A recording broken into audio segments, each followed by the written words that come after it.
Ang video na ito ay summary ng 27 araw na pag-iikot namin sa Pilipinas at kung paano namin napagtagumpayan ang Philippine Loop.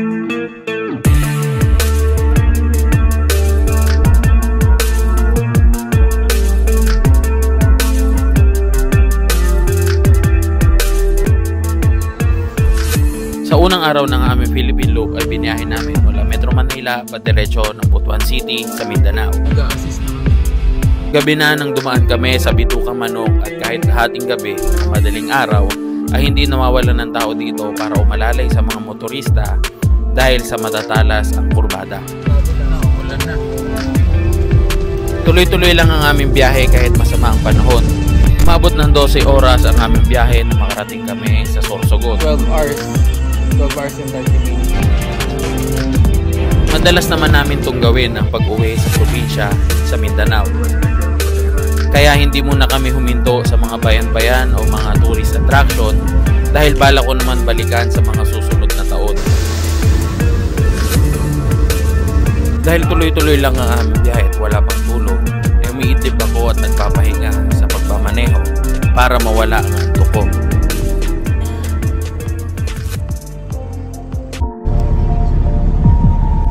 Kinabukasan na ng gabi kami nakarating sa San Juanico Bridge at MacArthur Shrine. Sa pangalawang araw ay inabutan na ng hating gabi papuntang Liloan Port, patawid sa Surigao Port sa Mindanao. Wala ka naman dapat ikatakot kahit madaling araw ka nang bumabiyahe dito sa kalsada ng Leyte. Mindanao na!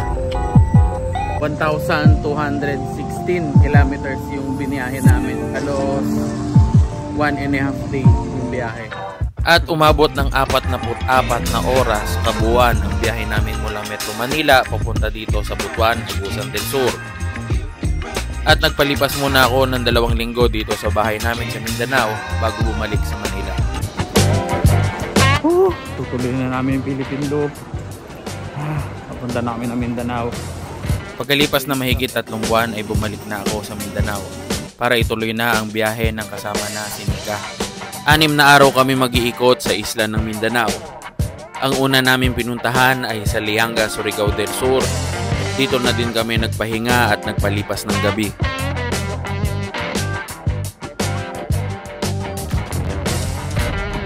At kinabukasan ay dumaan kami sa Bugak Blue Lagoon, Enchanted River at Inoyan Falls. Saya lang dahil hindi kami nagkaroon ng pagkakataon na makaligo sa mga lugar na ito dahil kailangan na namin pumunta sa Tagum City para makahanap ng matutulugan. At dahil ginabi na nga kami, nakitulog na lang kami sa aming kamag-anak sa bayan ng Trento. Aban! Sa pang-6 na araw ay kailangan na namin dumiretso sa Jensan para hindi na mag-ahol sa mga araw ng aming plano. Dumaan muna kami sa Tagum, Nabunturan at Davao City. 10 oras na ng gabi nang makarating kami sa Jensan. Naghapunan lang dito at napag-isip-isip namin na dumiretso na lang sa bayan ng Glan, Sarangani. At dahil wala kaming konkretong plano at kung saan na lang kami abutan, ay naligaw na nga kami dito. Parang iba na yung kalsada eh. O parang bago pa lang yung mga kalsada dito na nagawa. Naghanap na lang kami ng mga outpost ng sundalo o simbahan na pwedeng matulugan. At may nakita kaming maliit na bahay-sambahan para pumarada at magpalipas ng gabi dito. Magellan. Sa ika-7 araw ay diniretso namin hanggang dulo ng Batulaki, Glan, Sarangani dahil gusto kong makita kung anong itsura dito sa bahaging ito ng Mindanao. At meron palang marker dito sa pagunita ng paglalayag ni Magellan noong nadiskubre niya ang Pilipinas. At tiningnan na din namin ang mga white beach nila dito. Sayang lang talaga dahil gahol kami sa oras at hindi kami nakapagtagal. Bago kami dumiretso sa Cotabato, dumaan muna kami sa sentro ng Jensan para makapagpa-picture at mag-ikot-ikot. Sabi kasi kami ng oras kaya kailangan sa Cotabato na kami magpalipas ng gabi dahil 2 araw na lang ang natitira sa amin para makapag-ikot-ikot dito sa Mindanao. Dadaan pa kami ng Marawi, Iligan at Bukidnon. Sayang lang dahil madami pa akong gustong daanan ng mga bayan dito. Dahil bihira mo lang makita ang mga bayan na ito sa telebisyon o sa social media. At ginabi na nga kami makarating sa Cotabato. Naghapunan lang at kinabukasan na namasyal dito sa syudad. Namili ng mga pasalubong at tiningnan ng kanilang Grand Mosque. At tumikim na din ng mga street foods nila dito.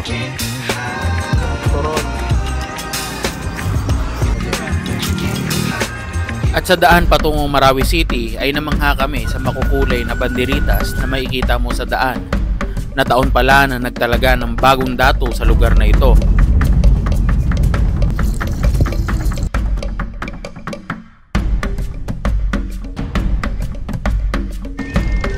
Pagdating namin sa Ground Zero sa Marawi ay huminto lang ng sandali at naghapunan na dito.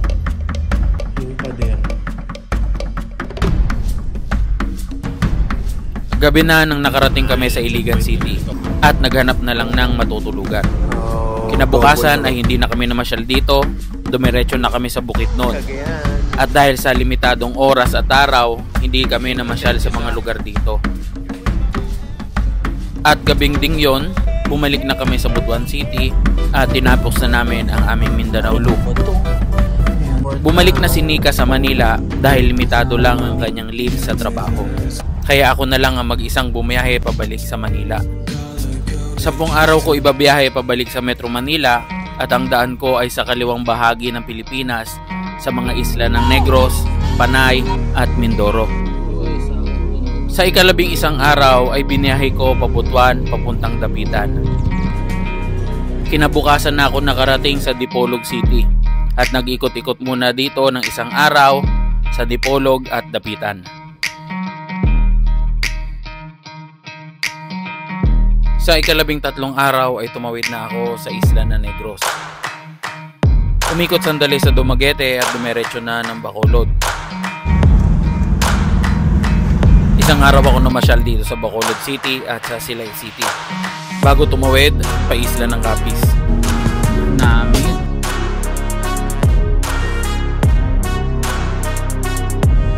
At sa probinsya ng Antique ako nagpalipas ng 2 araw. Tumambay sa bayan ng San Jose at Kulasi dahil naimbitahan tayong tumawid sa isla ng Batbatan na nasasakupan ng bayan ng Kulasi.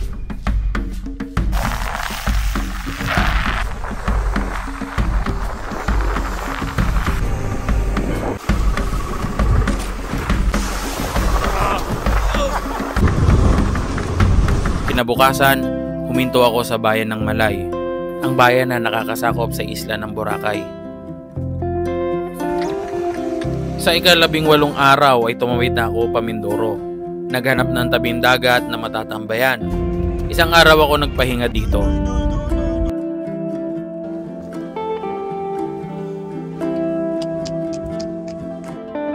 At kinabukasan ay pabalik na ako ng Metro Manila.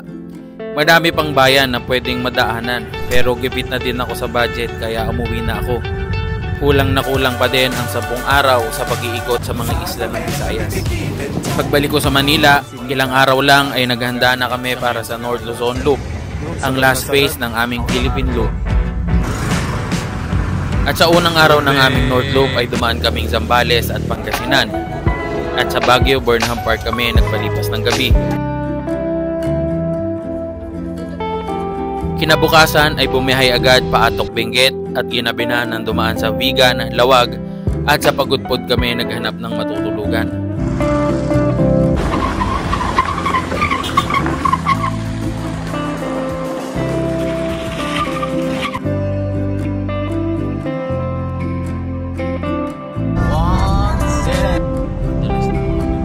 Sa ika-24 na araw ay biniyahe na namin pa Apari. Dumaan sa Patapat Bridge at nananghalian sa Claveria, Cagayan. Paggabi na nang nakarating kami sa Apari, kaya hindi na namin kinaya makaakot sa Baler. Sa Aglipay, Quirino Province kami nakahanap ng matutulugan. At kinabukasan, dumiretso na kami ng Dinadjawan. Dito sa Dinadjawan kami nagpahinga at nagpaabot na ng gabi. Sinulit na namin ang huling araw na nasa tabing dagat. At gabi na nang dumaan sa Baler para magpalitrato at naisip namin kinabukasan na lang bumalik sa Metro Manila. Ito ang 27 araw na pag-iikot namin sa Pilipinas. Kaya sa patuloy na pag-iikot namin ay samahan niyo po kami sa mga susunod naming biyahe.